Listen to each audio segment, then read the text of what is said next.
Assalamualaikum warahmatullahi wabarakatuh. Kami dari kelompok 8, dari kelas 12 MIPA E akan mempresentasikan bab 8 yaitu meraih berkah dengan mewaris. Nama saya Karisana Nabila Putri Wijaya, absen 6 bersama dengan teman saya yaitu Zakia Rahima Putri, absen 36 akan menjelaskan bab ini dengan detail. Mari kita langsung saja ke materi-materi yang akan dijelaskan. Nah, materi dan konten bab 8 ini akan meliputi yaitu yang pertama definisi mewaris, dasar-dasar hukum waris, ketentuan mewaris, manfaatnya, dalilnya, contoh pembagian, serta manfaat warisnya sendiri. Yang pertama akan dijelaskan oleh Zakia. Jadi di sini saya akan menjelaskan tentang definisi mewaris. Mewaris merupakan serangkaian kejadian mengenai pengalihan kepemilikan harta benda dari seseorang yang sudah meninggal dunia kepada seseorang yang masih hidup. Nah, ada juga definisi lain dari warisan ini, yaitu berpindahnya hak kepemilikan dari orang yang meninggal kepada ahli warisnya yang masih hidup. Baik yang ditinggalkan itu berupa harta uang, tanah, atau apa saja yang berupa hak milik legal secara syar'i. Lalu juga ada yang namanya ilmu mewarisi atau yang disebut juga dengan ilmu faraid.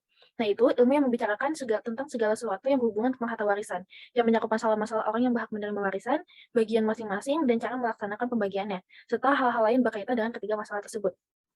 Selanjutnya, di sini ada unsur agar terwujudnya kewarisan. Untuk terwujudnya kewarisan harus ada 3 unsur, yaitu yang pertama, adanya pewaris atau yang mewariskan sudah meninggal dunia. Lalu yang kedua, adanya harta waris yang ditinggalkan, dan yang terakhir atau yang ketiga, adanya ahli waris. Saya akan menjelaskan mengenai dasar-dasar hukum waris. Nah, dasar-dasar hukum waris ini bersumber pada 4 hal. Yang pertama yaitu Al-Quran. Nah, Al-Quran sendiri merupakan dasar hukum dan sumber utama paling lengkap untuk seluruh umat muslim di dunia ini. Dan hukumnya itu sendiri berlaku wajib dan berdasarkan ayat-ayat suci Al-Quran dan hadis Rasulullah SAW. Banyak ayat Al-Quran yang mensyaratkan mengenai tentang ketentuan pembagian harta warisan. Nah, yang kedua ada As-Sunnah. Nah, As-Sunnah ini sendiri merupakan sumber hukum setelah Al-Quran yang banyak dipakai. Dan kebanyakan itu berisi hadis. Dan biasanya ini banyak diriwayatkan oleh orang-orang terdahulu. Yang ketiga, ada ijma. Nah, ijma ini merupakan kesepakatan para ulama dalam menetapkan satu hukum. Ijma ini terbagi menjadi dua, yaitu ijma syar'i dan ijma sukuti. Yang keempat dan yang terakhir, yaitu ijtihad atau kias. Nah, ijtihad atau kias ini sendiri merupakan analogi yang berkaitan dengan hukum waris. Jadi, secara harfiah merupakan seperti cocok logi, tetapi dikaitkan dengan hukum agama juga. Nah, selanjutnya ada hadis. Akan saya bacakan artinya, yaitu artinya dari Ibnu Mas'ud bersabda Rasulullah SAW. Pelajarilah Al-Quran dan ajarkanlah ia kepada manusia, dan pelajarilah Al-Faraid dan ajarkanlah ia kepada manusia. Maka sesungguhnya aku ini manusia yang akan mati, dan ilmu pun akan diangkat. Hampir saja nanti akan terjadi dua orang yang berselisih tentang pembagian harta warisan dan masalahnya. Maka mereka berdua pun tidak menemukan seseorang yang memberitahukan pemecahan masalahnya kepada mereka. Haji riwayat Ahmad. Selanjutnya ada hadis dari Abdullah bin Amr. Nah, artinya ilmu itu ada 3 macam, dan yang selain yang 3 macam itu sebagai tambahan saja. Yang pertama ada ayat muhkamat, sunnah yang datang dari Nabi, dan faraid yang adil. Hadis riwayat Abu Daud dan Ibnu Majah. Lalu, saya akan menjelaskan mengenai posisi hukum kewarisan di Indonesia menurut KHI. KHI ini sendiri memiliki ketentuan-ketentuannya dan dapat dilihat pada tabel. Untuk perkawinan yang masih terikat status, untuk istri janda syaratnya dapat terlihat, dan suami juga terlihat juga. Dan yang kedua ada nasab atau hubungan sedarah. Nah, ahli warisnya ada anak perempuan, anak laki-laki, ayah kandung dengan syarat masing-masing, dan harta waris sesuai dengan ketentuan dasar hukum dan lain-lain. Yang ketiga, yang kedua lanjutan dari yang tadi ada ibu kandung, saudara laki-laki atau perempuan seibu, saudara perempuan sekandung atau saya, saudara laki-laki sekandung atau saya, dan cucu atau keponakan dengan syarat-syarat yang memenuhi masing-masing. Dan dasar hukum berasal dari Al-Quran dan pasal KHI sendiri. Nah, selanjutnya ketentuan mewaris akan dijelaskan oleh Zakia. Sekarang saya akan menjelaskan tentang ketentuan mewaris. Yang pertama ada ahli waris. Jumlah ahli waris yang berhak menerima harta warisan dari seorang yang sudah meninggal dunia ada 25 orang, yang terdiri dari 15 orang ahli waris pihak laki-laki, ahli waris asabah, dan 10 orang ahli waris pihak perempuan, ahli waris double furut. Lalu yang kedua, ada syarat-syarat mendapatkan warisan. Seorang muslim berhak mendapatkan warisan apabila memenuhi syarat-syarat sebagai berikut. Yang pertama, tidak adanya salah satu penghalang dari penghalang-penghalang untuk mendapatkan warisan. Lalu yang kedua, ada kematian orang yang diwarisi, walaupun kematian tersebut berdasarkan vonis pengadilan. Misalnya, hakim memutuskan bahwa orang yang hilang itu dianggap sudah meninggal dunia. Lalu yang ketiga, ada ahli waris hidup pada saat orang yang memberikan warisan meninggal dunia. Misalnya itu jika seorang wanita mengandung bayi, kemudian salah satu orang anaknya meninggal dunia, maka bayi tersebut berhak menerima warisan dari saudaranya yang sudah meninggal itu, karena kehidupan janin telah terwujud pada saat kematian saudaranya terjadi. Lalu yang ketiga ada sebab-sebab menerima harta warisan. Sebab-sebab seorang mendapatkan harta warisan adalah yang pertama ada nasab atau keturunan, yaitu kerabat ahli waris yang terdiri dari bapak, dari orang yang diwarisi, atau anak-anaknya, beserta jalur kesampingannya, saudara-saudara beserta anak-anak mereka, serta paman-paman dari jalur bapak beserta anak-anak mereka. Lalu yang kedua ada pernikahan, yaitu akad yang sah untuk menghalalkan hubungan suami istri, walaupun suaminya belum menggaulinya serta belum berduaan dengannya. Lalu yang ketiga ada wala.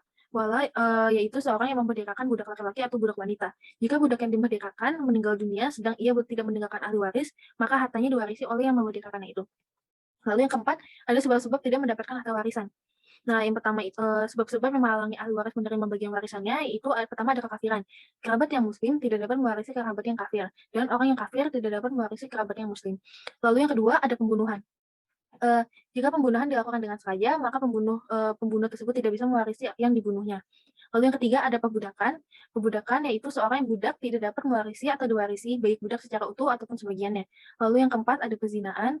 Seorang anak yang lahir dari hasil perzinahan tidak dapat mewarisi dan mewarisi bapaknya. Ia hanya dapat mewarisi dan diwarisi ibunya.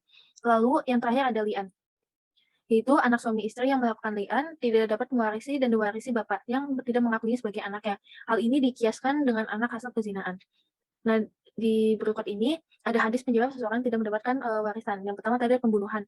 Imam Abu Dawud meriwayatkan sebuah hadis dari kakeknya, Amr bin Su'aib, bahwa Rasulullah bersabda, Bismillahirrahmanirrahim, "Lamsal qatili saibun." Yang artinya tidak ada bagian apapun dalam warisan bagi orang yang membunuh. Lalu yang kedua, penyebab seorang tidak mendapat warisan yaitu kekafiran, yaitu Bismillah. La yaisu muslimu kafiru wala kafiru muslim. Yang artinya seorang muslim tidak bisa mewarisi seorang kafir dan seorang kafir tidak bisa mewarisi seorang muslim. Hadis riwayat Imam Bukhari. Nah, yang kelima itu ada ketentuan pembagian harta warisan. Ahli waris dalam pembagian harta warisan terbagi menjadi dua macam, yaitu pertama ada ahli waris zawil furud yang bagiannya telah ditentukan, dan ahli waris asabah yang bagiannya berupa sisa setelah diambil oleh zawil furud. Yang pertama itu ada ahli waris zawil furud. Ahli waris zawil furud ini ahli waris memperoleh kadar pembagian harta warisan telah diatur oleh Allah SWT pada Quran Surat An-Nisa ayat 4. Dengan pembagian terdiri dari 6 kelompok. Yang pertama itu mendapatkan setengah, yaitu ada suami, anak perempuan, cucu perempuan, saudara perempuan sekandung jika sendirian, dan saudara perempuan sebapak sendirian. Lalu yang kedua ada mendapatkan seperempat, yaitu suami dan istri. Lalu yang ketiga mendapatkan seperdelapan. Yang berhak mendapatkan bagian seperdelapan ini adalah istri. Jika suami memiliki istri lebih dari satu, maka seperdelapan itu dibagi rata dengan semua istrinya. Lalu yang keempat mendapatkan 2/3. Yang berhak itu adanya 2 anak perempuan atau lebih, 2 cucu perempuan atau lebih dari anak laki-laki, 2 saudara perempuan sekandung atau lebih, dan 2 saudara perempuan sebapak atau lebih. Lalu yang kelima mendapatkan 1/4, yaitu ibu, 2 anak saudara seibu atau ini mendapatkan 1/3 maksudnya, yaitu ada ibu, saudara seibu atau lebih, baik laki-laki atau perempuan, dan kakek. Lalu mendapatkan 1/6. Yaitu ada ibu, nenek, bapak secara mutlak mendapatkan 1/6, kakek, saudara seibu, cucu perempuan dari anak laki-laki, dan saudara perempuan sebapak. Lalu yang kedua itu ya adanya ahli waris asabah. Nah, ahli waris asabah ini terbagi menjadi dua, yaitu pertama ada asabah bin nasab. Asabah bin nasab atau hubungan nasab. Asabah bin nasab ini terbagi menjadi 3 bagian. Yang pertama ada asabah bin an-nafsi. Itu semua ahli waris laki-laki kecuali suami, saudara laki-laki seibu, dan mukti yang memberdekakan budak.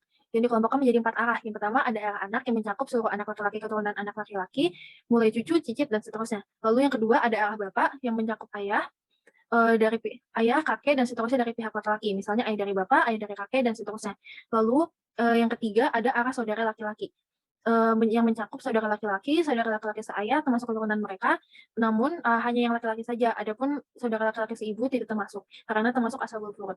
Lalu yang terakhir itu yang keempat adanya arah paman yang mencakup paman kandung dan paman seayah termasuk keturunan mereka dan seterusnya.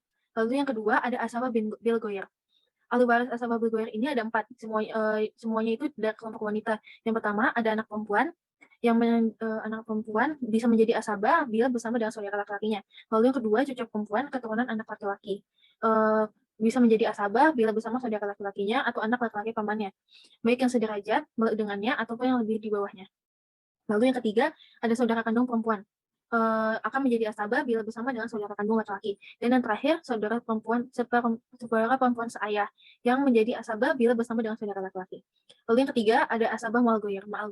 Orang yang termasuk asabah ma'al-goyer ini ada 2, yaitu pertama saudara perempuan sekandung atau orang yang lebih berada bersama dengan anak perempuan 1 atau lebih, atau bersama putri dari anak laki-laki 1 atau lebih, atau bersama dengan keduanya. Lalu yang kedua ada saudara perempuan seayah 1 orang atau lebih bersama dengan anak perempuan 1 atau lebih, atau bersama perempuan dari anak laki-laki 1 atau lebih, atau bersama dengan keduanya. Lalu slide selanjutnya ini ada yang lanjutannya yang kedua dari ahli waris asabah, itu asabah bis sabab. Yang asabah bis sabab yang ada terdapat 3 kondisi yang dapat diperhatikan. Yang pertama itu jika ahli waris laki-laki berkumpul, semua ahli waris laki-laki berkumpul, maka yang berhak mendapatkan warisan hanya 3 orang, yaitu ayah, anak laki-laki, dan suami. dengan pembagian ayah seperenam, suami seperempat, dan sisanya anak laki-laki asabah. Lalu yang kedua, jika semua ahli waris perempuan berkumpul, maka yang bakal mendapatkan warisan ada 5 orang, yaitu istri dengan bagian 1/8, ibu dengan bagian 1/6, anak perempuan dengan bagian setengah, dan sisanya saudara perempuan sekandung sebagai asabah. Lalu yang ketiga ada jika terkumpul semua ahli waris laki-laki dan perempuan, maka yang bakal mendapatkan warisan adalah 5 orang, yaitu ibu, bapak, anak laki-laki, dan anak perempuan dan suami atau. Nah, sekarang, ada contoh pembagian mewaris. Yang pertama, pembagian harta warisan jika suami meninggal. Seorang yang meninggalkan warisan pada ayah, ibu, istri, dan 3 anaknya, 1 anak laki-laki dan 2 anak perempuan. Lalu pembagian harta warisan jika ayah meninggal. Seorang ayah meninggal dunia dan meninggalkan warisan kepada 3 anak laki-lakinya. Lalu ada juga yang terakhir pembagian harta warisan jika ibu meninggal. Seorang ibu meninggal dunia dengan ahli waris, seorang suami, seorang ibu, dan seorang anak laki-laki.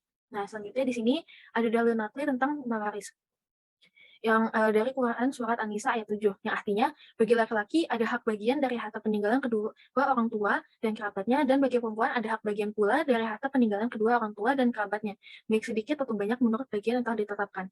Quran surat An-Nisa ayat 7. Selanjutnya juga ada dalil akli tentang waris. Yang pertama, jumlah warisan yang diterima ibu lebih besar karena pewaris tidak mempunyai anak. Anak di sini adalah ahli waris utama yang telah digantikan oleh ibu. Yang kedua, jika si pewaris tidak mempunyai anak dan tidak mempunyai saudara laki-laki sekandung. Bagian 2 orang saudara perempuannya adalah 2/3, yang ketika dibagi masing-masing menjadi 1/3. Karena pada dasarnya saudara sekandung adalah ahli waris pengganti di saat pengganti utama tidak ada. Lalu di sini ada hadis dari Ibnu Abbas radhiyallahu anhuma. Ia berkata bahwa Rasulullah shallallahu alaihi wasallam bersabda, "Berikan bagian warisan kepada ahli warisnya, selebihnya adalah milik anak laki yang paling dekat dengan mayit." Hadis riwayat Bukhari nomor 6746 dan Muslim nomor 1615. Selanjutnya dan materi terakhir yaitu saya akan menjelaskan mengenai manfaat-manfaat dari hukum waris. Yang pertama, terciptanya ketentraman hidup dan suasana kekeluargaan yang harmonis. Kenapa? Karena hukum waris ini akan membuat kita menjadi lebih dekat dan menjadi lebih mengetahui apa-apa saja yang cocok untuk kita. Misalkan kita diwariskan uang, lalu sementara adik kita diwariskan mobil karena mereka lebih cocok untuk hal tersebut. Yang kedua, yaitu meningkatnya rasa kepedulian kepada orang lain. Kita mulai merasakan kepedulian kita meningkat dikarenakan uh, kita akan mendapatkan hukum waris itu di suatu saat nanti dan syaratnya itu yaitu agar kita peduli kepada orang lain.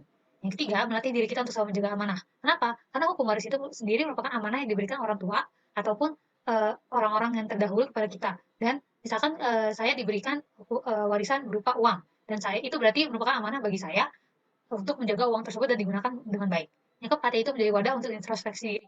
Kita harus introspeksi diri mengenai apa yang kita dapat dan apa yang kita worth itu. Misalkan kita mendapat uang, nah lalu hanya 5 juta saja. Ya berarti kita hanya worth untuk 5 juta tersebut. Kenapa? Ya karena itu tergantung amal dan ibadah kita sendiri dan perlakuan kita kepada orang-orang terdahulu ataupun keluarga kita. Dan sekian dari presentasi kelompok kami.